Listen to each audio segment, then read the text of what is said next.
மாணவ செல்வங்களுக்கு இனிய வணக்கம். மற்றுமோர் குருகுலம் நிகழ்ச்சியில் உங்களை சந்திப்பதில் பெரும் மகிழ்ச்சி அடைகின்றேன்.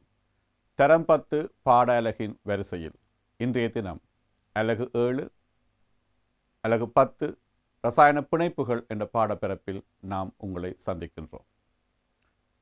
இன்றைய தேர்ச்சி வாழ்க்கை நிலையை உயர்த்தி கொள்ளும் நோக்கில் சடப்பொருளையும் சடப்பொருளின் இயல்புகளையும் அவற்றின் இடைத்தாக்கங்களையும் நுணுகி ஆராய்வர் என்பதன் கீழ் தேர்ச்சி மட்டம் 2.2 பற்றி நாம் இங்கு கலந்துரையாட இருக்கின்றோம். இன்றைய தினம் சேர்வைகளின் இயல்புகளை அவற்றிலுள்ள பிணைப்புகளுடன் தொடர்பு படுத்துவர் என்ற அலகில் நாம் இன்று உங்களை சந்திக்கின்றோம். இன்றைய விடிய உள்ளடக்கமாக நாம் ரசாயன பிணைப்புகளில் அயன் பிணைப்பு, பங்கீட்டு வலை பிணைப்பு, பிணைப்புகளின் முனைவுத்தன்மை ஆகிய விடயங்களை இந்த அலகில் நாம் கலந்துரையாட இருக்கின்றோம். இன்றைய நிகழ்வில் நாம் ரசாயன பிணைப்புகளில் அயன் பிணைப்பு பற்றி நாம் விரிவாக ஆராய இருக்கின்றோம். இன்றைய கற்றல் பேறுகளாக ரசாயன பிணைப்புகள் உருவாவதில் இலத்திரன்கள் பங்கு கொள்கின்றன என்பதை கூறுவார்.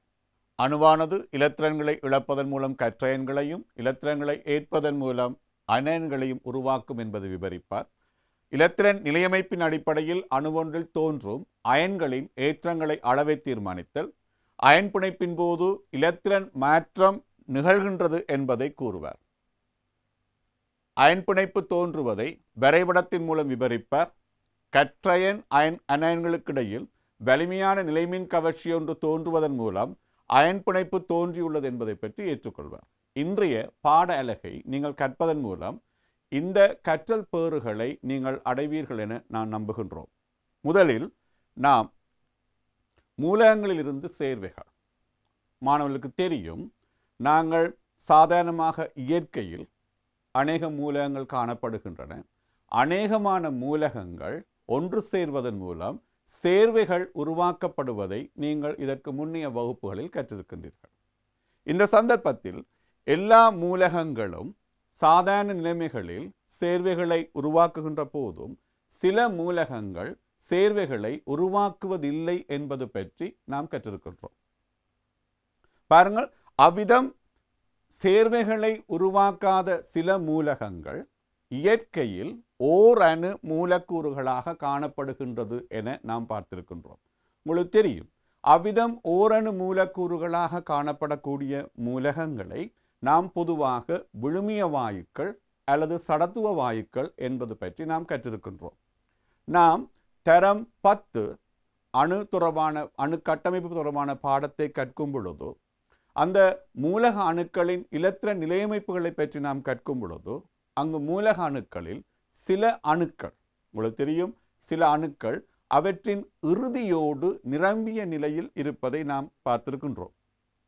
அவ்விதம் ஈற்றோடு நிரம்பியுள்ள அணுக்கள் சடத்துவ வாயுக்கள் அல்லது விழுமிய வாயுக்கள் என அழைக்கப்படும் என நாம் கற்றிருக்கின்றோம்.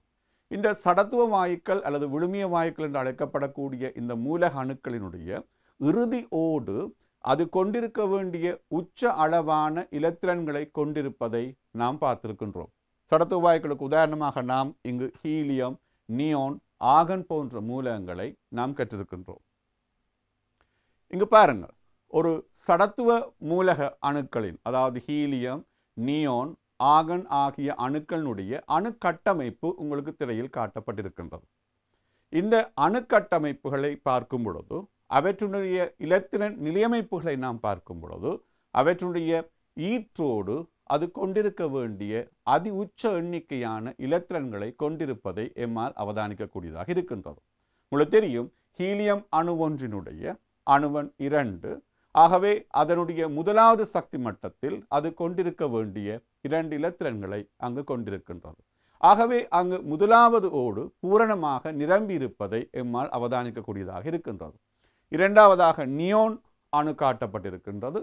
அணுவன் 10, அதனுடைய இலத்திரன் நிலையமைப்பை நாம் கருதும் பொழுது முதலாவது ஒழுக்கில் 2 இலத்திரன்களும் இரண்டாவது ஒழுக்கில் 8 இலத்திரன்களும் காணப்படுகின்றன. எனவே அங்கு இரண்டாவது ஒழுக்கு முழுமையாக நிரம்பி காணப்படுகின்றது. அதே போன்று ஆகன் அணுவன் 18, அங்கு இலத்திரன் நிலையமைப்பை நாம் கருதும் பொழுது 2, 8, 8 என்ற சக்தி மட்டங்களை அது கொண்டிருக்கின்றன.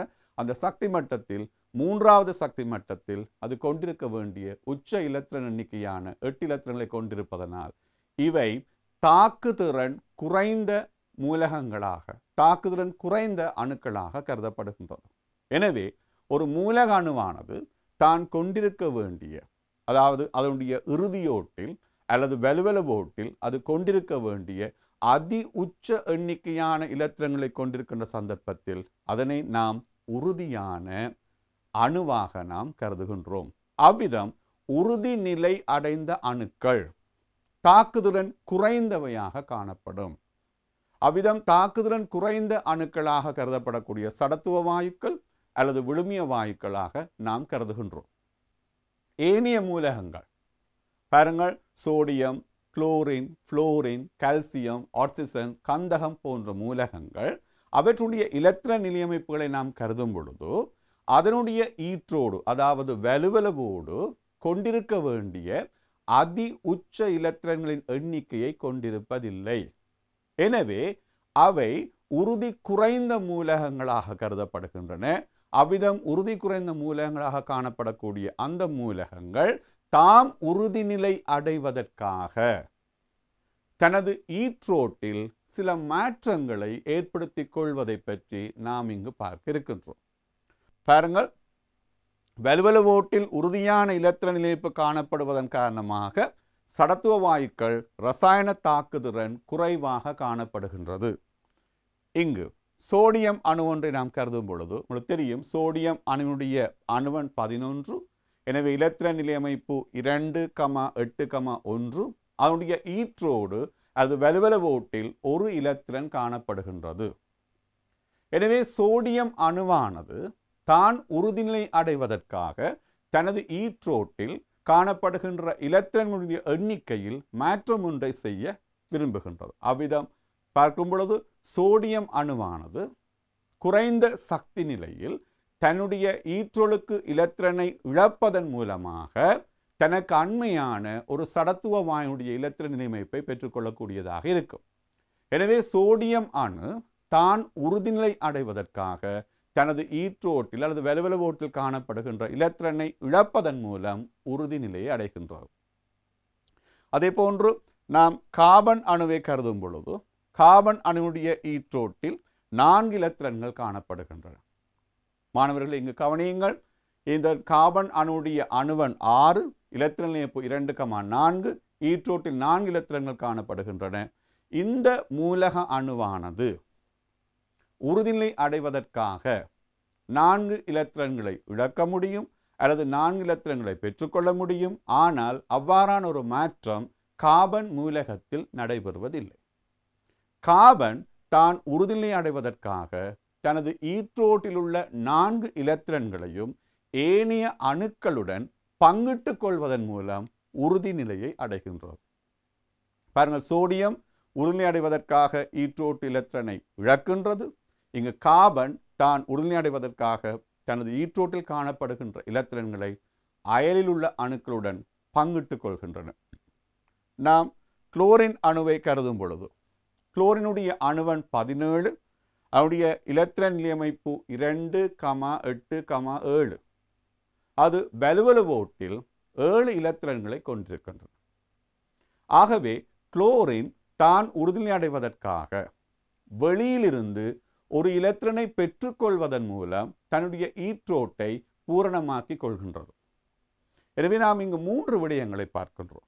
மூலக அணுக்கள் தாம் உறுதிநிலை அடைவதற்காக, அதை நாம் மற்றொரு வழியில் சொன்னால் தனக்கு அண்மையான ஒரு சடத்துவ வாயுவின் இலத்திரன் நிலையமைப்பை பெற்றுக்கொள்வதற்காக, தாக்குதிறன் குறைந்த ஒரு மூலகமாக இருப்பதற்கு சில மூலக அணுக்கள் இலத்திரன்களை இழக்கின்றன, சில மூலக அணுக்கள் இலத்திரன்களை ஏற்கின்றன, சில மூலக அணுக்கள் இலத்திரன்களை பங்கிட்டு கொள்கின்றன.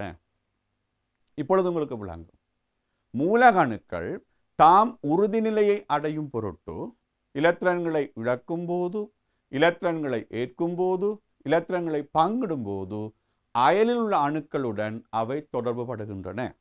இவ்விதம் இந்த மூலக அணுக்கள் அயலுள்ள அணுக்களுடன் தொடர்படும் பொழுது அவற்றுக்கிடையில் உருவாக்கக்கூடிய ஒரு இணைப்பை நாம் இங்கு பிணைப்புகளாக கருதுகின்றோம். எனவே இரசாயன பிணைப்புகள் உருவாக்கப்படுவதன் பிரதான நோக்கமாக இருப்பது இரசாயன பிணைப்பில் பங்கு பெற்றுகின்ற எல்லா மூலகணுக்களும் தாம் உறுதி நிலையை அடைகின்றன. எனவே மூலகணுக்கள் தாம் உறுதிநிலை அடைவதற்காக இலத்திரன்களை இழக்கும், இலத்திரன்களை ஏற்கின்றன. சில மூலகங்கள் இலத்திரன்களை பங்கீடு செய்கின்றன. இவ்விதம் இலத்திரன்களை இழக்கும் போது அல்லது இலத்திரன்களை ஏற்கும் போது அல்லது இலத்திரன்களை பங்கீடு செய்யும் பொழுது மூலக அணுக்களுக்கிடையில் பிணைப்புகள் தோற்றுவிக்கப்படுகின்றது. இவ்விதம் தோற்றுவிக்கப்படக்கூடிய பிணைப்புகள் 2 வகைகளில் காணப்படுகின்றது. அதனை நாம் சற்று பார்ப்போம்.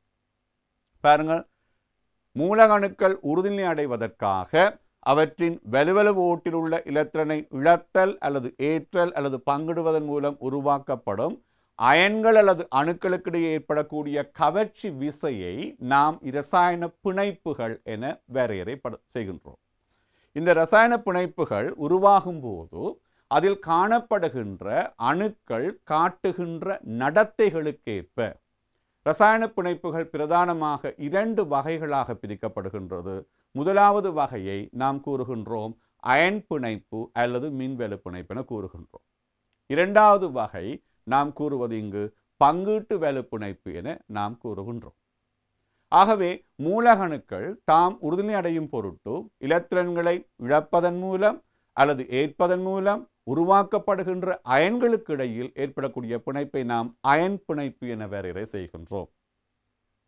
மூலகணுக்கள் தாம் உறுதிநிலை அடையும் பொருட்டு அயலில் உள்ள அணுக்களுடன் இலத்திரன்களை பங்கிடுவதன் மூலம் உருவாக்கப்படக்கூடிய பிணைப்பை நாம் பங்கீட்டு வலு பிணைப்பு என வரையறை செய்கின்றோம்.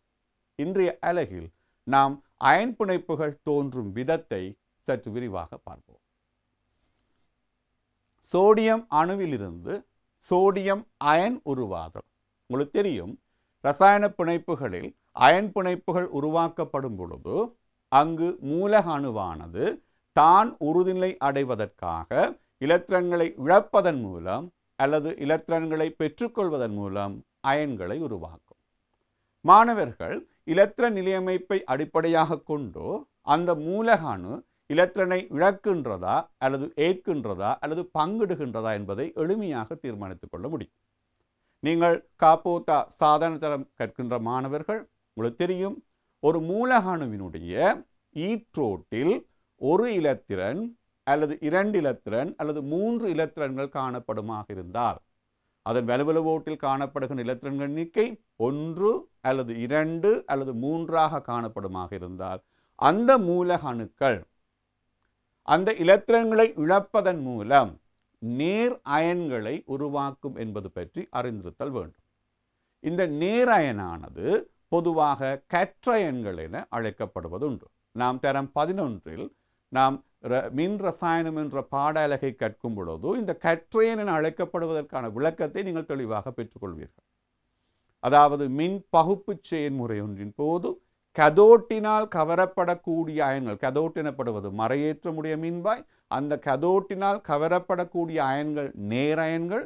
எனவே நேரயன்களை நாம் கற்றயன்கள் என வரையறை செய்கின்றோம். இங்கு சோடியம் உங்களுக்கு தெரியும், அவருடைய ஈற்றுழுக்கில் 11 இலத்திரன்கள் காணப்படுகின்றது. மன்னிக்கவும், அவருடைய அணுவன் 11. எனவே இலத்திரன் நிலையமைப்பை நாம் பார்க்கும் பொழுது இறுதியோட்டில் ஒரு இலத்திரன் காணப்படுகின்றது. எனவே சோடியம் உறுதிநிலை அடையும் பொழுது ஒரு இலத்திரனை இழப்பதன் மூலம் அவருடைய ஏற்ற பெறுமதியானது ஒரு நேரேற்றத்தினால் அதிகரிக்கின்றது. அது எவ்விதம் அதிகரிப்பது என்பது பற்றி நாம் திரையில் பார்ப்போம். பாருங்கள், சோடியம் அணு ஒன்றில் காணப்படக்கூடிய இலத்திரன்களின் எண்ணிக்கையும் புரோத்தன்களின் எண்ணிக்கையும் ஒன்றுக்கொன்று சமனானது. உங்களுக்கு தெரியும், நடுநிலையான அணு என நாம் வரையறை செய்வது அங்கு காணப்படுகின்ற புரோத்தன்களின் எண்ணிக்கையும் இலத்திரன் எண்ணிக்கையும் சமனாக காணப்படும் பொழுது சோடியம் அணு ஒன்றின் ஏற்ற பெறுமதி 0 இருக்கும். இதே சோடியம் அணு தனது புறச்சக்தி மட்டத்தில் உள்ள ஒரு இலத்திரனை இழப்பதன் மூலம் நேரயன் ஒன்றை உருவாக்குகின்றது. பாருங்கள், சோடியம் அணு ஒன்று அயனாக மாறும் பொழுது அதில் காணப்படுகின்ற புரோத்தன்களின் எண்ணிக்கையில் மாற்றம் ஏற்படுவதில்லை. 11 புரோத்தன்கள் காணப்படும். அதே போன்று இங்கு ஒரு இலத்திரனை இழப்பதன் மூலம் அங்கு இலத்திரனுடைய எண்ணிக்கை ஒன்றினால் குறைகின்றது. ஆகவே சோடியம் அயனொன்றில் காணப்படக்கூடிய இலத்திரனின் எண்ணிக்கை 10 இருக்கும். எனவே சோடியம் கொண்டுள்ள நேரேற்றங்களின் அளவு என்ன? அதாவது சோடியம் அயன் கொண்டுள்ள நேரேற்றங்களின் அளவு 11. அது 11 புரோட்டான்கள், எனவே 11 நேரேற்றம். சோடியம் அயன் கொண்டுள்ள மறையேற்றங்களின் அளவு, அதாவது 10 இலத்திரன்கள் காணப்படும், எனவே மறை 10 மறையேற்றங்கள் அங்கு இருக்கும். இரண்டினதும் தேறிய ஏற்றத்தை நாம் பார்க்கும் பொழுது என்ன? சோடியம் அயனானது ஒரு வலுவுள்ள நேரயனை கொண்டிருக்கும். எனவே பாருங்கள், மிகச் சுருக்கமாக பார்க்கலாம். சோடியம் அணு ஒன்றின் ஈற்றோட்டில் ஒரு இலத்திரன் காணப்படும் பொழுது அந்த சோடியம் அணு ஒரு இலத்திரனை இழந்து ஒரு வலுவுள்ள நேரயனை தோற்றுவிக்கும். பாருங்கள், அவ்வாறே நாம் இதனை ஒரு பொது சமன்பாட்டின் மூலம் காட்டுகின்றோம். ஓர் அணு நேரயனாக மாறும் பொழுது இலத்திரன் இழக்கப்படுகின்றது. எனவே சோடியம் அணு Na+ அயனை உருவாக்கும் பொழுது Na+ அயனுடன் ஒரு இலத்திரனை நமக்கு தருகின்றது. அடுத்ததாக பாருங்கள், குளோரின் அணுவிலிருந்து குளோரைட்டு அயன் Cl- அயன் உருவாகின்ற விதம். குளோரின் அணுவினுடைய அணுவன் 17.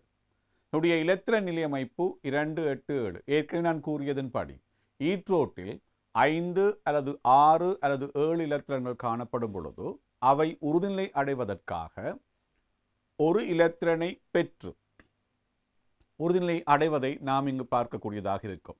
இங்கும் நடுநிலையான குளோரின் அணு, ஒரு குளோரின் அணுவில் காணப்படுகின்ற இலத்திரன்களின் எண்ணிக்கையும் புரோட்டான்களின் எண்ணிக்கையும் சமனாக காணப்படும். பாருங்கள், 17 இலத்திரன்கள் காணப்படும் பொழுது அங்கு 17 மறையேற்றங்களும், அதே போன்று புரோட்டான் எண்ணிக்கை 17ஆக காணப்படும் பொழுது 17 நேரேற்றங்களும் காணப்படுகின்றன. எனவே குளோரின் அணு ஒன்றில் காணப்படக்கூடிய தேறிய ஏற்றமானது 0ஆக இருக்கும். எனவே நடுநிலையான அணு என்று சொல்லப்படும் பொழுது அவருடைய ஏற்ற பெறுமதி 0ஆக இருப்பதற்கான காரணம் அங்கு காணப்படக்கூடிய இலத்திரன்களின் எண்ணிக்கையும் புரோட்டான்களின் எண்ணிக்கையும் சமனாக காணப்படுகின்றது என்பதை மாணவர்கள் இங்கு காணலாம். இந்த குளோரின் அணு தான் உறுதி நிலையை அடையும் பொழுது ஒரு இலத்திரனை பெற்றுக்கொள்வதன் மூலம் மறையேற்றமுள்ள ஒரு அயனாக மாறுவதை நாம் இங்கு காணக்கூடியதாக இருக்கும். பாருங்கள், 2, 8, 7 அவருடைய இலத்திரன் நிலையமைப்பு, அவருடைய ஈற்றோடானது 7 இலத்திரன்களை கொண்டிருக்கின்றது. இது உறுதிநிலை அடைவதற்காக ஒரு இலத்திரனை பெற்றுக்கொள்ளும் பொழுது குளோரின் அணு தனக்கு அண்மையான ஆகன் அணுவினுடைய இலத்திரன் நிலையமைப்பை பெறுகின்றது. இங்கு குளோரின் அயனினுடைய இலத்திரன் நிலையமைப்பானது 2, 8, 8 இருப்பதை எம்மால் காணக்கூடியதாக இருக்கும். இங்கு குளோரினுடைய ஏற்ற அளவை நாம் பார்க்கும் பொழுது இங்கு 17 புரோட்டான்கள் காணப்படுகின்றன. எனவே 17 நேரேற்றங்கள் அங்கு காணப்படும். 18 இலத்திரன்கள் காணப்படுகின்றன. எனவே 18 மறையேற்றங்கள் இருக்கும். எனவே குளோரின் அயனொன்றில் காணப்படுகின்ற தேறிய ஏற்ற பெறுமதி பாருங்கள் மறை 1ஆக இருக்கும். எனவே இங்கு நாம் ஒரு பொது சமன்பாடை பார்க்க முடியும். ஓர் அணு ஒன்று இலத்திரனை ஏற்கும் போது மறை அயனை தோற்றுவிப்பதை நாம் பார்க்கலாம். அதே போன்று நாம் முன்னைய பகுதியில் பார்த்திருக்கின்றோம், சோடியம் அணுவானது இலத்திரன்களை இழப்பதன் மூலம் நேரயன்களை உருவாக்கியது. எனவே அணு ஒன்று இலத்திரனை இழக்கும் போது நேரயனையும், அணு ஒன்று இலத்திரனை பெற்றுக்கொள்ளும் பொழுது மறை அயனையும் உருவாக்குகின்றது என்பதை பற்றி நாம் இங்கு தெளிவாக பார்க்கின்றோம். எனவே மாணவர்கள் இங்கு பாருங்கள், சோடியம் அணு ஒரு இலத்திரனை இழக்கும் போது ஒரு வலுவுள்ள நேர் அயனை தோற்றுவிக்கின்றது. அதே போன்று மெக்னீசியம் இலத்திரன் நிலையமைப்பு 2, 8, 2 2 இலத்திரங்களை இழக்கும் பொழுது அங்கு இருவலுவுள்ள நேரயன்களை உருவாக்குவதை நாம் காணலாம். அதே போன்று குளோரின் அணுவானது ஈற்றோட்டில் 7 இலத்திரங்களை கொண்டிருக்கின்றன. ஒரு இலத்திரனை பெற்றுக்கொள்வதன் மூலம் ஒரு வலுவுள்ள மறை அயனை தோற்றுவிக்கின்றது. ஆக்சிஜன் உங்களுக்கு தெரியும், அணுவன் 8, 2, 6 அதனுடைய இலத்திரன் நிலையமைப்பு. ஆக்சிஜன் 2 இலத்திரங்களை பெற்றுக்கொள்வதன் மூலம் அங்கு இருவலுவுள்ள மறை அயன்களை உருவாக்குவதை எம்மால் காணக்கூடியதாக இருக்கும். மின்னேற்றத்தை கொண்டுள்ள அணு அல்லது அணுக்கூட்டம் அயன் எனப்படும். மாணவர்கள் இங்கு அயன் எனும் பதத்தை பற்றி நீங்கள் தெளிவாக பார்க்க முடியும். மின் ஏற்றத்தை கொண்டுள்ள அணு அல்லது அணுக்களின் கூட்டத்தை நாம் அயன்கள் என வரையறை செய்கின்றோம். நடுநிலையான அணு ஒன்று எலக்ட்ரானை இழப்பதன் மூலம் நேர் அயனை உருவாக்கும். இந்த நேரயன் கற்றயன் என அழைக்கப்படுவதாக நாம் ஏற்கனவே பார்த்திருந்தோம். திரையில் பாருங்கள், சோடியம் அணுவானது எலக்ட்ரானை இழப்பதன் மூலம் எவ்விதம் சோடியம் அயனை தோற்றுவிக்கின்றது என்பது பற்றி காட்டியிருக்கின்றோம். இங்கு Na+ அயன், அதாவது நேர் அயன், இங்கு ஒரு கற்றயனாக கருதப்படுகின்றது. அதே போன்று நடுநிலையான அணு எலக்ட்ரானை பெற்றுக்கொள்வதன் மூலம் அல்லது எலக்ட்ரானை ஏற்பதன் மூலம் அங்கு மறை அயனை தோற்றுவிக்கின்றது. அதாவது உங்களுக்கு தெரியும், அனயனை தோற்றுவிக்கிறது என்று நாங்கள் பார்த்திருக்கின்றோம். இதற்கு தொடர்பான பொதுச் சமன்பாடு பாருங்கள். குளோரின் அணு ஒரு எலக்ட்ரானை பெற்றுக்கொள்வதன் மூலம் குளோரைட்டு என்று சொல்லக்கூடிய ஓர் அன்னயனை உருவாக்குகின்றது. எனவே மாணவர்கள் தெளிவாக புரிந்து கொள்ளுங்கள். அவருடைய ஈற்றோட்டில் ஒரு எலக்ட்ரான் அல்லது 2 எலக்ட்ரான் அல்லது 3 எலக்ட்ரான்கள் காணப்படும் பொழுதோ அந்த எலக்ட்ரான்களை இழப்பதன் மூலம் அது நேரயன்களை தோற்றுவிக்கும். ஈற்றோட்டில் 5 எலக்ட்ரான் 6, 7 ஆகிய எலக்ட்ரான்கள் காணப்படுகின்ற மூலகங்கள் எலக்ட்ரான்களை பெற்றுக்கொள்வதன் மூலம் மறை அயன்களை உருவாக்கும். இப்பொழுது நாம் ஒரு பொது இடத்திற்கு வந்திருக்கின்றோம். இந்த 2 சந்தர்ப்பங்களிலும் மூலக அணுக்கள் தாம் எலக்ட்ரானை இழப்பதன் மூலமும் எலக்ட்ரானை ஏற்பதன் மூலமும் பாருங்கள், தனக்கு அண்மையான ஒரு சடத்துவ வாயுவினுடைய எலக்ட்ரான் நிலையமைப்பை பெறுவதன் மூலம் ஒவ்வொரு மூலக அணுவும் தனித்தனியாக உறுதிநிலையை அடைகின்றது.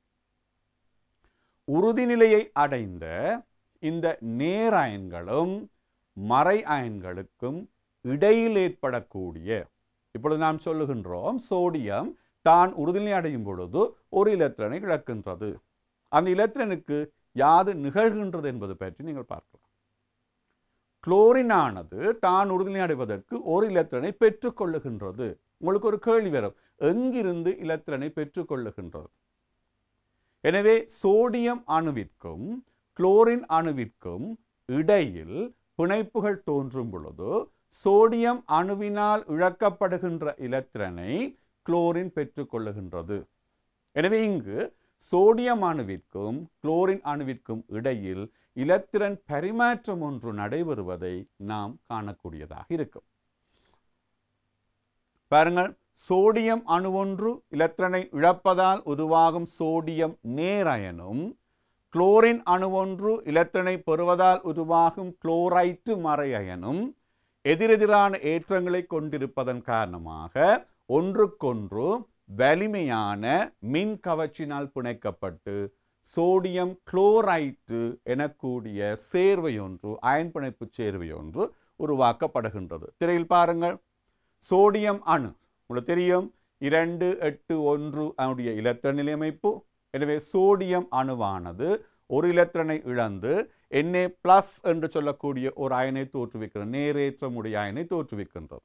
அதே போன்று குளோரின் அணுவானது ஒரு எலக்ட்ரானை ஏற்பதன் மூலம், அதாவது சோடியம் அணுவினால் இழக்கப்பட்ட எலக்ட்ரானை பெற்றுக்கொள்வதன் மூலம் சோடியம் அயன் உருவாகின்ற அதே சந்தர்ப்பத்தில் குளோரின் சோடியம் இழக்கின்ற எலக்ட்ரானை பெற்றுக்கொள்வதன் மூலம் குளோரைட்டு என்று சொல்லக்கூடிய அயனை தோற்றுவிக்கும்.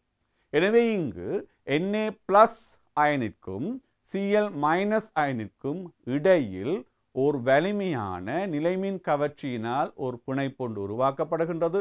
அந்த பிணைப்பை நாம் சோடியம் குளோரைட்டு என வரையறை செய்கின்றோம்.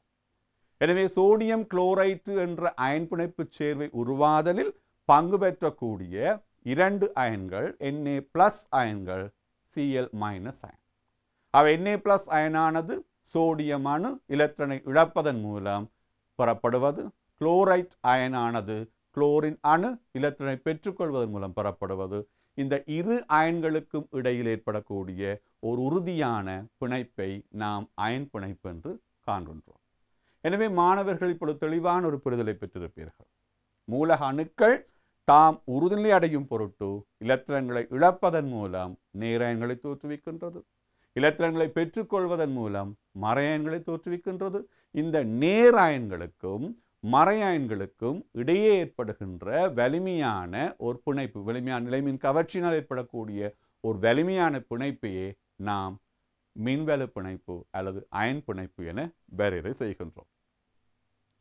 பாருங்கள், அயன் பிணைப்பு அல்லது மின்வெளு பிணைப்புக்கு இடையிலான ஒரு தெளிவான வரைவிலக்கணத்தை நீங்கள் திரையில் காணலாம். அணுக்களுக்கு இடையே எலக்ட்ரான்கள் இடமாற்றப்படுவதால் நேர்மறை அயன்கள் உருவாக்கப்பட்டு அவ்வயன்களுக்கிடையே தோன்றும் வலிமையான நிலைமின் கவர்ச்சியினால் தோன்றும் பிணைப்பு. எனவே மாணவர்கள் இதற்குரிய வரைவிலக்கணத்தை பற்றி கூறும் பொழுது மிக தெளிவாக கவனிக்க வேண்டிய ஒரு விடயம், இந்த அயன் பிணைப்பு அல்லது மின்வெளு பிணைப்பானது மறை அயன்களுக்கு இடையில் ஏற்படக்கூடிய வலிமையான நிலைமின் கவர்ச்சி என்ற பதத்தை நீங்கள் கட்டாயமாக பயன்படுத்த வேண்டும். நிலைமின் கவர்ச்சியினால் உருவாக்கப்படக்கூடிய ஒரு வலிமையான பிணைப்பை நாம் அயன் பிணைப்பு என வரையறை செய்கின்றோம். இங்கு பாருங்கள், ஏ என ஒரு மூலக அணும் பி என்ற ஒரு மூலக அணுவும் இணைந்து ஏபி என்ற ஒரு சேர்வையை உருவாக்குகின்ற ஒரு பொதுவான விளக்கத்தை நாம் பார்க்கின்றோம். ஏ என்ற அணு எலக்ட்ரானை இழப்பதன் மூலம் ஏ பிளஸ் என்று சொல்லக்கூடிய ஒரு நேரயனை தோற்றுவிக்கின்றோம். அதே போன்று அந்த எலக்ட்ரானை பெற்றுக்கொள்ளக்கூடிய அணு பி, ஆகவே பியில் அந்த சோடியத்தினால் அல்லது ஏ என்ற மூலகத்தினால் இழக்கப்பட்ட எலக்ட்ரான் காணப்படுகின்றது. அந்த எலக்ட்ரானை பெற்றுக்கொள்வதன் மூலம் அங்கு பி மறையேற்றத்தை பெறுகின்றது. இந்த நேரேற்றமுடைய அயனுக்கும் மறையேற்றமுடைய அயனுக்கும் இடையில் ஏற்படக்கூடிய அந்த வலிமையான பிணைப்பையே நாம் அயன் பிணைப்பு அல்லது மின்வெளு பிணைப்பு என வரையறை செய்கின்றோம். பாருங்கள், இங்கு நாம் பிணைப்பிற்கு முன்னரும் பிணைப்பிற்கு பின்னரும் இங்கு சோடியம் மற்றும் குளோரின் அணுக்களில் புரோட்டான்கள் மற்றும் எலக்ட்ரான் எண்ணிக்கையில் நிகழக்கூடிய மாற்றங்கள் பற்றி திரையில் காட்டியிருக்கின்றோம். பிணைப்பிற்கு முன்னர் சோடியம் அணுவில் காணப்படக்கூடிய புரோட்டான்களின் எண்ணிக்கையும் எலக்ட்ரான்களின் எண்ணிக்கையும் சமனாக இருப்பதை நீங்கள் பார்க்கலாம். அதே போன்று குளோரின் அணுவில் அங்கும் புரோட்டான்களின் எண்ணிக்கையும் எலக்ட்ரான் எண்ணிக்கையும் சமனாக இருப்பதை நீங்கள் திரையில் பார்க்கலாம். பிணைப்பின் பின்னர் சோடியம் அணுவில் காணப்படுகின்ற புரோட்டான் எண்ணிக்கையில் மாற்றம் ஏற்படாத போதிலும் அவருடைய எலக்ட்ரான் எண்ணிக்கை ஒன்றினால் குறைந்திருப்பதை நீங்கள் திரையில் பார்க்க முடியும். சோடியம் அயன் ஒன்று கொண்டுள்ள எலக்ட்ரான் எண்ணிக்கை 10, அதன் எலக்ட்ரான் நிலையமைப்பானது 2,8. மாணவர்களுக்கு நன்று ஞாபகம் இருக்கும். 2,8 என்பது அணுவன் 10 கொண்ட நியோன் என்று சொல்லப்படக்கூடிய சடத்துவ வாயுவினுடைய எலக்ட்ரான் நிலையமைப்பாக இருக்கும். எனவே அயன் பிணைப்பில் பங்கு பெற்றக்கூடிய அந்த நேரயனானது தனக்கு அண்மையான ஒரு சடத்துவ வாயுவின் எலக்ட்ரான் நிலையமைப்பை பெற்று உறுதிநிலையை அடைகின்றது. அதே போன்று குளோரினை பாருங்கள். குளோரினுடைய அயன் குளோரைட்டு அயனில் காணப்படுகின்ற புரோட்டானின் எண்ணிக்கை 17. ஆகவே பிணைப்பின் முன்னரும் பிணைப்பின் பின்னரும் அங்கு புரோட்டான்களின் எண்ணிக்கையில் மாற்றம் ஏற்படாத போதும் குளோரின் அணு ஒன்றில் காணப்படுகின்ற எலக்ட்ரான்களின் எண்ணிக்கையில் மாற்றம் நடைபெற்றிருப்பதை எங்களால் அவதானிக்கக்கூடியதாக இருக்கும். இங்கு குளோரின் அணுவானது ஒரு எலக்ட்ரானை பெற்றுக்கொள்வதன் மூலம் அங்கு மறை ஏற்றமுடைய அயனாக மாறுகின்றது. எனவே குளோரைட்டு அயனில் காணப்படக்கூடிய எலக்ட்ரான்களின் எண்ணிக்கை 18. ஆகவே பிணைப்பின் முன்னரும் பிணைப்பின் பின்னரும் பிணைப்பு நிகழ்ந்த பின்னர் மாணவர்கள் தெளிவாக புரிந்து கொள்ளுங்கள், அங்கு எலக்ட்ரான்களின் எண்ணிக்கையில் மட்டுமே மாற்றம் ஏற்படுகின்றது. எலக்ட்ரான்களின் எண்ணிக்கை மாற்றி அமைக்கப்படுகின்றது. இதன் மூலம் ஒவ்வொரு மூலக அயனும் தனித்தனியாக தான் உறுதி நிலையை அடைவதை நாம் இங்கு இந்த அட்டவணையை பார்ப்பதன் மூலம் புரிந்து கொள்ள முடியும். நாம் மற்றுமோர் உதாரணத்தை பார்ப்போம்.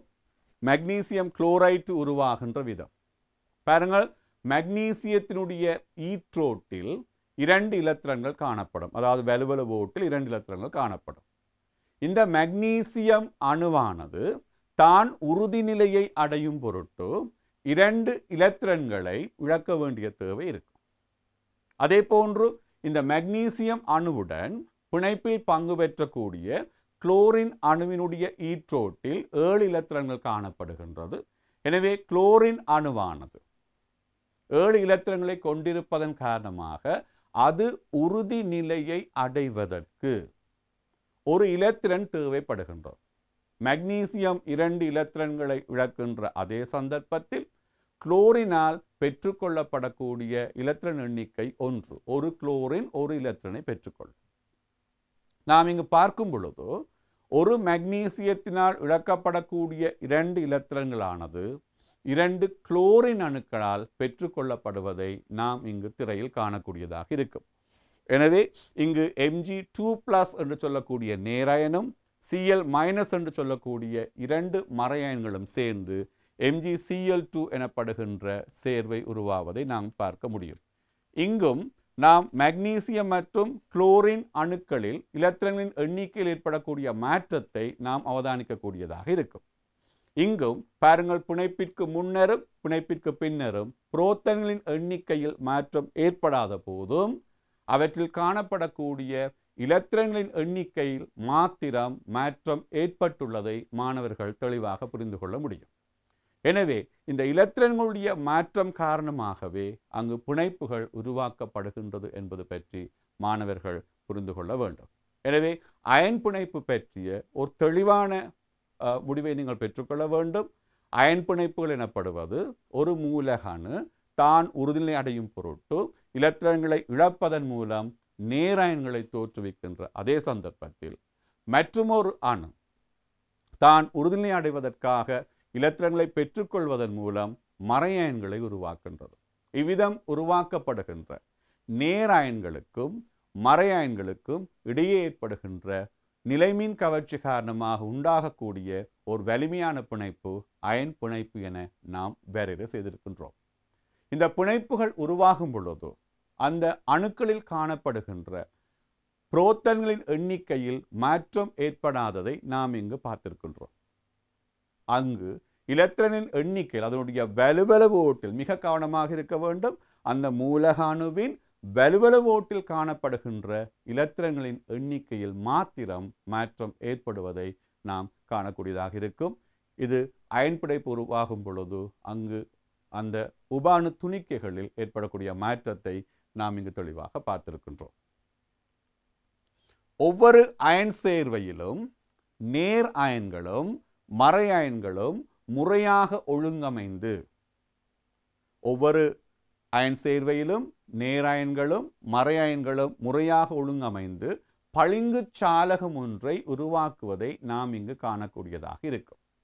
பளிங்கு சாலகம் ஒன்றை அவ்விதம் உருவாக்கப்படக்கூடிய பளிங்கு சாலகமானது உங்களுக்கு தெரியும், நாம் அயன் சாலகம் என வரையறை செய்கின்றோம்.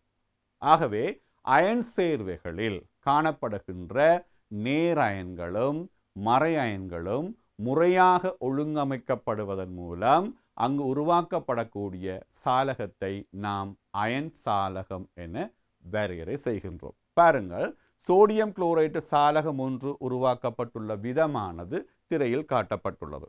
அங்கு பச்சை நிறத்தினாலும் ஊதா நிறத்தினாலும் 2 அயன்கள் வெவ்வேறாக காட்டப்பட்டிருக்கின்றன. இதனுடைய அயன் சாலக கட்டமைப்பை பார்க்கும் பொழுது உங்களுக்கு தெரியும், இங்கு Na+ அயன்களும் Cl- அயன்களும் ஒரு குறித்த ஒழுங்கில் ஒழுங்கமைக்கப்பட்டிருப்பதை உங்களால் காணக்கூடியதாக இருக்கும். நீங்கள் அந்த கட்டமைப்பை தெளிவாக அவதானிப்பதன் மூலம் ஒரு விடயத்தை புரிந்து கொள்ள முடியும். பாருங்கள், ஒவ்வொரு Na+ அயனும் 6 Cl- அயன்களால் சூழப்பட்டிருப்பதை நாம் அவதானிக்கலாம். அதே போன்று ஒவ்வொரு Cl- அயன்களும் 6 Na+ அயன்களால் சூழப்பட்டிருப்பதை எம்மால் அவதானிக்கக்கூடியதாக இருக்கும்.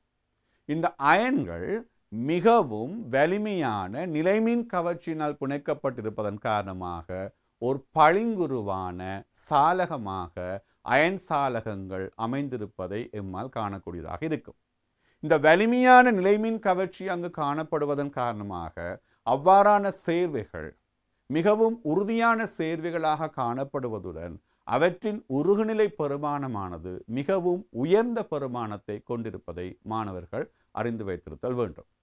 ஆகவே ஓர் அயன் சாலகம் என்று சொல்லப்படும் பொழுது அந்த அயன் பிணைப்பை உருவாக்கக்கூடிய சாலகத்தை நாங்கள் கருதும் பொழுது அந்த அயன் பிணைப்பை உருவாக்கக்கூடிய சாலகத்தில் இருக்கக்கூடிய நேர் அயன்களும் மறை அயன்களும் அங்கு முறையாக ஒழுங்கமைக்கப்பட்டு அந்த நிலைமின் கவர்ச்சியினால் பிணைக்கப்பட்டு உருவாக்கப்படக்கூடிய அந்த பளிங்குருவான சாலகத்தை நாம் அயன் சாலகம் என வரையறை செய்கின்றோம்.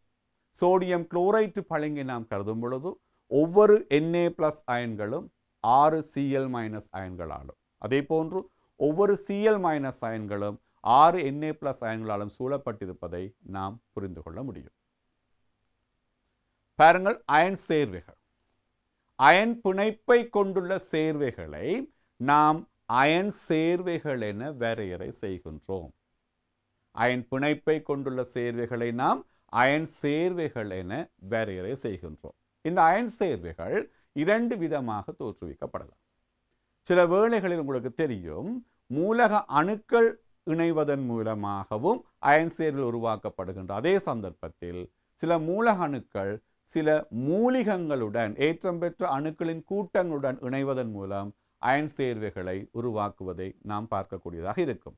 எனவே மாணவர்கள் பொதுவாக காணப்படக்கூடிய சில அயன் சேர்வைகள் பற்றி அறிந்து வைத்திருத்தல் வேண்டும். பாருங்கள், மின்னெதிர்த்தன்மை குறைந்த அணுக்களால் தோற்றுவிக்கப்படும் நேரயன்களுக்கும், அதாவது உங்களுக்கு தெரிய வேண்டும், உலோக அணுக்கள் இலத்திரங்களை இழப்பதன் மூலம் நேரயன்களை தோற்றுவிக்கின்றன. அவை மின்னெதிர்த்தன்மை குறைந்த அல்லது மின் நேர்த்தன்மை கூடியதாக இருக்கும். மின் நேர்த்தன்மை குறைந்த நேரயன்களுக்கும், அதே போன்று மின் எதிர்த்தன்மை கூடிய மறையயன்களுக்கும் இடையே உருவாக்கப்படக்கூடிய பிணைப்புகளைத்தான் நாம் அயன் பிணைப்புகள் என்று கூறியிருந்தோம். அந்த அயன் பிணைப்பை கொண்டுள்ள சேர்வைகளை நாம் இங்கு அயன் சேர்வைகள் என வரையறை செய்கின்றோம். பாருங்கள், இங்கு சோடியம் குளோரைட், சோடியம் என சொல்லப்படக்கூடிய உலோகத்திற்கும் குளோரின் என்று சொல்லப்படுகின்ற அல்லோகத்திற்கும், சோடியம் மின் எதிர்த்தன்மை குறைந்த ஒரு மூலகம், குளோரின் மின் எதிர்த்தன்மை கூடிய ஒரு மூலகம். இவ்விரண்டினால் தோற்றுவிக்கப்படக்கூடிய அயன்களுக்கு இடையிலே தோன்றும் வலிமையான பிணைப்பை நாம் இங்கு அயன் பிணைப்பு என வரையறை செய்திருக்கின்றோம். அந்த அயன் பிணைப்பை கொண்டுள்ள சேர்வைகளை நாங்கள் அயன் சேர்வைகள் என வரையறை செய்கின்றோம். அதே போன்று பாருங்கள், லித்தியம் ஆக்சைடு, லித்தியம் என்று சொல்லப்படக்கூடிய மின்னெதிர்த்தன்மை குறைந்த உலோகம் அணு. அதே போன்று ஆக்சைடு என்று சொல்லப்படக்கூடிய ஆக்சிஜன் இங்கு மின்னெதிர்த்தன்மை கூடிய அணு. இது இரண்டினால் தோற்றுவிக்கப்படக்கூடிய அந்த அயன்களால் உருவாக்கப்படக்கூடிய அயன் சேர்வையாக நாம் லித்தியம் ஆக்சைடு. இதே போன்று magnesium sulphide, calcium chloride, potassium fluoride ஆகியவை இவ்விதம் தோற்றுவிக்கப்படக்கூடிய அயன் சேர்வைகளாக மாணவர்கள் அறிந்து வைத்திருத்தல் வேண்டும். பொதுவாக இந்த பாடப்பரப்புகளை நாங்கள் மீட்கும் பொழுது மாணவர்கள் எங்களிடம் கேட்கின்ற மிக முக்கியமான ஒரு வினா, சார், இந்த அயன் பிணைப்பு சேர்வைகளை எவ்விதம் நாம் இனங்காண்போம்? அந்த அயன் பிணைப்பு சேர்வைகளை ஆக்கக்கூடிய ஆக்கக்கூற்று மூலக அணுக்களை மாணவர்கள் பார்க்கும் பொழுது ஓர் உலோக அணுவிற்கும் ஓர் அலுலோக அணுவிற்கும் இடையில் ஏற்படக்கூடிய பிணைப்பு கட்டாயமாக மின்வெளு பிணைப்பு அல்லது அயன் பிணைப்பாக இருக்கும். 2 உலோக அணுக்களும் அலுலோக அணுக்களாக காணப்படும் பொழுது அவற்றினால் உருவாக்கப்படக்கூடிய பிணைப்பானது பங்கீட்டு வேலு பிணைப்பாக இருக்கும். நாம் இதை அடுத்த பகுதியில் கலந்துரையாடுவோம். இங்கு நாங்கள் மின்வெளு பிணைப்பு ஒன்று எடுக்கும் பொழுது மின்னெதிர்த்தன்மை குறைந்த ஒரு நேரயனை தோற்றுவிக்கக்கூடியவை உலோகங்கள். மின்னெதிர்த்தன்மை கூடிய மறையயன், மின்னெதிர்த்தன்மை கூடிய மறையை தோற்றுவிக்கக்கூடியவை பொதுவாக அலுலோகங்கள். ஆக இந்த உலோக அணுவிற்கும் அலுலோக அணுவிற்கும் இடையில் ஏற்படக்கூடிய நிலைமின் கவர்ச்சி கூடிய வலிமையான பிணைப்பை நாம் மின்வெளு பிணைப்பு அல்லது அயன் பிணைப்பு என கூறுவோம். எனவே மாணவர்கள் பொதுவாக மின்வெளு பிணைப்புகளுக்கான உதாரணங்களை நீங்கள் அறிந்து வைத்திருத்தல் வேண்டும். தரப்பட்டிருக்கின்ற sodium chloride, lithium oxide, magnesium sulphide, calcium chloride, potassium fluoride போன்ற சேர்வைகள் அயன் சேர்வைகள் என்பதை நீங்கள் அறிந்து வைத்திருத்தல் வேண்டும். மற்றொரு சந்தர்ப்பத்தில் பாருங்கள், மூலகங்கள் அல்லது அயன்களின் சேர்க்கையினால் அயன் சேர்வைகள் உருவாகும். பாருங்கள், உதாரணங்களை பார்ப்போம். செப்பு சல்பேட், இங்க பாருங்கள், இங்கு செப்பு என்று சொல்லக்கூடிய நேரேற்றமுடைய ஓர் உலோக அணுவிற்கும் சல்பேட் என்று சொல்லக்கூடிய ஓர் மூலிகத்திற்கும் அணுக்களின் கூட்டத்திற்கும் மறையேற்றத்தை கொண்ட ஒரு மூலிகத்திற்கும் இடையில் ஏற்படக்கூடிய பிணைப்பை நாம் அயன் பிணைப்பு என்று கூறுகின்றோம். எனவே செப்பு சல்பேட்டு இங்கு ஓர் அயன் சேர்வையாக கருதப்படும். அதே போன்று கால்சியம் கார்பனேட், கால்சியம் என்று சொல்லக்கூடிய உலோக அணுவிற்கும் கார்பனேட் என்று சொல்லக்கூடிய ஒரு மறையேற்றமுடைய மூலிகத்திற்கும் இடையில் தோற்றுவிக்கப்படக்கூடிய பிணைப்பை நாம் அயன் பிணைப்பு என்று கூறுகின்றோம். எனவே கால்சியம் கார்பனேற்று ஓர் அயன் சேர்வையாக இருக்கும். அமோனியம் குளோரைடு இங்கு NH4+ என்று சொல்லக்கூடிய ஓர் நேரேற்றமுடைய மூலிகம். மாணவர்கள் நான் நினைக்கின்றேன் இதற்கு முன்னிய பகுதிகளில் மூலங்களுக்கான சேர்வைகளுக்கான சூத்திரங்கள் எழுதப்படும் பொழுது இந்த அமோனியம் அயன் பற்றி கற்றிருக்கிறீர்கள். NH4+ என்று சொல்லக்கூடிய அமோனியம் அயனிற்கும் குளோரைட் என்று சொல்லக்கூடிய மறையேற்றமுடைய ஒரு அயனிற்கும் இடையே ஏற்படக்கூடிய பிணைப்பு அயன் பிணைப்பு. அதன் போது உருவாக்கப்படக்கூடிய சேர்வையாக நாம் அமோனியம் குளோரைட்டை கருதுகின்றோம். அதே போன்று அமோனியம் நைட்ரேட் NH4+ என்று சொல்லப்படக்கூடிய நேரேற்றமுடைய அயனிற்கும் மூலிகத்திற்கும் அதே போன்று நைட்ரேட் என்று சொல்லக்கூடிய மறையேற்றமுடைய ஒரு மூலிகத்திற்கும் இடையே ஏற்படக்கூடிய அந்த பிணைப்பை நாம் இங்கு அயன் பிணைப்பாக கருதுகின்றோம். எனவே அமோனியம் நைட்ரேட்டும் ஓர் அயன் பிணைப்பு சேர்வை என்பதை மாணவர்கள் அறிந்து வைத்திருத்தல் வேண்டும். இந்த பாடப்பரப்புடன் தொடர்புடைய ஒரு வினா ஒன்றை நாம் இங்கு காண இருக்கின்றோம். ஆகவே திரையை மாணவர்கள் தெளிவாக அவதானிக்கும் போது மூலகம் Xஇன் அணுவானது மூலகம் Yஇன் அணுவுடன் சேர்ந்து XY எனும் சேர்வையை உருவாக்குகின்றது. Xற்கும் Yற்கும் இடையில் பிணைப்பு உருவாகும் முறையை கீழே தரப்பட்டுள்ள வரிப்படங்கள் காட்டுகின்றன. மாணவர்களே, ஒரு மின்வலு பிணைப்பு உருவாகின்ற விதத்தை தெளிவாக காட்டக்கூடிய ஒரு முறையாக இந்த வரிப்படத்தை நாம் பார்க்கலாம்.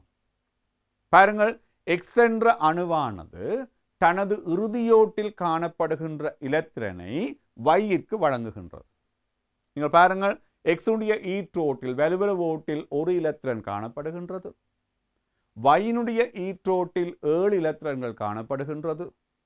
X என்ற அணுவும் Y என்ற அணுவும் தனித்தனியாக உறுதி நிலையில் காணப்படவில்லை.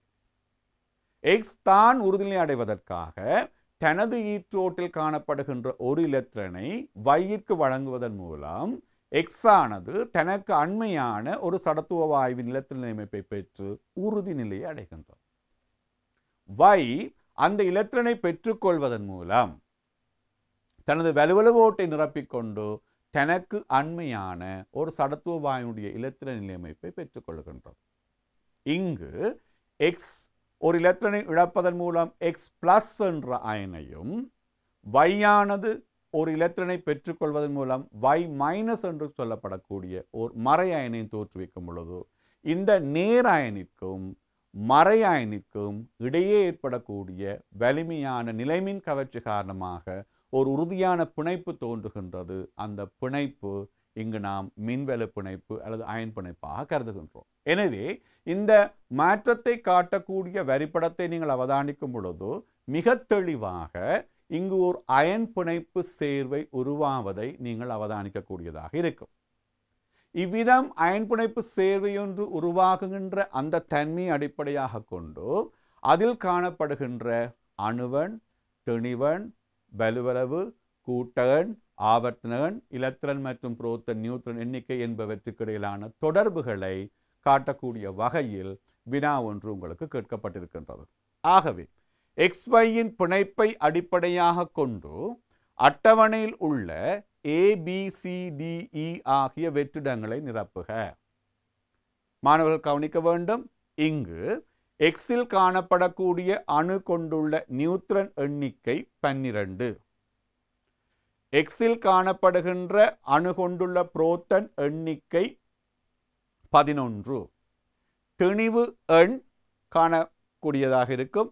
மூலகமடங்கும் ஆவர்த்தனம் உங்களுக்கு தரப்பட்டிருக்கின்றது. ஆவர்த்தன எண் 3. மூலகமடங்கும் கூட்டம் உங்களால் துணியப்பட வேண்டும்.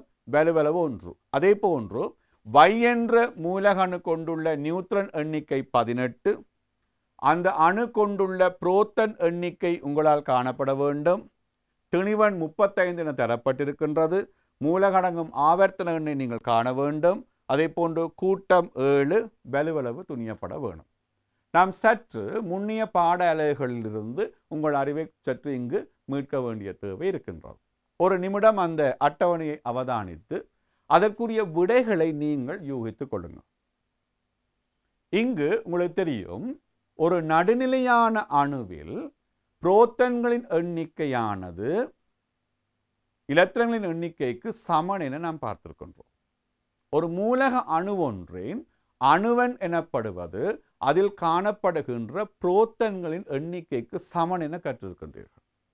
எனவே நடுநிலையான அணு ஒன்றில் அணு எண் சமன் புரோட்டான்களின் எண்ணிக்கை, புரோட்டான்களின் எண்ணிக்கையானது எலக்ட்ரான்களின் எண்ணிக்கைக்கு சமனாக இருக்கும். அதே போன்று திணிவு எண் என்று கூறப்படும் பொழுது ஒரு அணுவில் காணப்படக்கூடிய புரோட்டான்களினதும் நியூட்ரான்களினதும் கூட்டுத்தொகை அதனுடைய திணிவு எண்ணாக இருக்கும். நாம் ஆவர்த்தன எண், அந்த மூலக அணுவானது ஆவர்த்தன அட்டவணையில் எத்தனையாம் ஆவர்த்தனத்திற்குரிய என்று பார்ப்பதற்கு பாருங்கள், அந்த மூலக அணுவிற்குரிய எலக்ட்ரான் நிலையமைப்பை நீங்கள் எழுதும் பொழுது அங்கு காணப்படக்கூடிய சக்தி மட்டங்களின் எண்ணிக்கையானது அதனுடைய ஆவர்த்தன எண்ணிற்கு சமனாக இருக்கும். அதே போன்று அதன் வலுவலுவோட்டில் காணப்படுகின்ற எலக்ட்ரான்களின் எண்ணிக்கை அதனுடைய கூட்ட எண்ணிற்கு சமனானதாக கருதப்படும். இந்த விடயத்தை அடிப்படையாக வைத்துக்கொண்டு அந்த அட்டவணையை எம்மால் பூர்த்தி செய்யக்கூடியதாக இருக்கும். இங்க பாருங்கள், அணு கொண்டுள்ள நியூட்ரான் எண்ணிக்கை தரப்பட்டிருக்கின்றது 12. அதே போன்று Y அணு கொண்டுள்ள நியூட்ரான் எண்ணிக்கை 18. அதே போன்று Y கொண்டுள்ள திணிவன் 35 என தரப்பட்டிருக்கின்றது. பாருங்கள், முதலாவது A என்ற இடைவெளியை நாம் நிரப்ப வேண்டும். A என்ற இடைவெளியில் எங்களிடம் கேட்கப்பட்ட வினாவானது அங்கு காணப்படுகின்ற புரோட்டான்களின் எண்ணிக்கை. அங்கு காணப்படக்கூடிய புரோட்டான் எண்ணிக்கை நீங்கள் இரண்டு விதமாக காண முடியும். ஒன்று, Y என்ற மூலக அணுவில் காணப்படுகின்ற எலக்ட்ரான்களின் எண்ணிக்கை 17. எனவே அங்கு புரோட்டான்களின் எண்ணிக்கையானது எலக்ட்ரான் எண்ணிக்கைக்கு சமனாக இருக்கும். எனவே புரோட்டான் எண்ணிக்கை 17ஆக இருக்கும். அல்லது இன்னுமொரு விதத்தில், திணிவண்ணிலிருந்து நீங்கள் நியூட்ரானின் எண்ணிக்கையை கழிக்கும் பொழுது புரோட்டான் எண்ணிக்கையை காணக்கூடியதாக இருக்கும். எனவே Yயில் காணப்படக்கூடிய புரோட்டான் எண்ணிக்கை 17ஆக இருக்கும். அடுத்ததாக B என்ற இடைவெளியை நிரப்பப்பட வேண்டும். X என்ற மூலக அணுவினுடைய திணிவு எண். பாருங்கள், X என்ற மூலனுடைய திணிவெண்ணானது அதில் காணப்படக்கூடிய புரோட்டான்களினதும் நியூட்ரானின் கூட்டுத்தொகை உங்களுக்கு தெரியும் 12ம் 11ம், அங்கு திணிவன் 23ஆக இருக்கும். மூன்றாவது இடைவெளி C எங்களால் நிரப்பப்பட வேண்டும். இந்த Y என்ற மூலகம் அடங்கும் ஆவர்த்தனம், Y என்ற மூலகம் அடங்கும் ஆவர்த்தனம் என்று சொல்லப்படும் பொழுது Yனுடைய எலக்ட்ரான் எண்ணிக்கை அல்லது அணுவன் உங்களுக்கு தெரியும். அதில் இருக்கக்கூடிய அணுவன் உங்களுக்கு 17. எனவே எலக்ட்ரான் நிலையமைப்பு 2, 8, 7.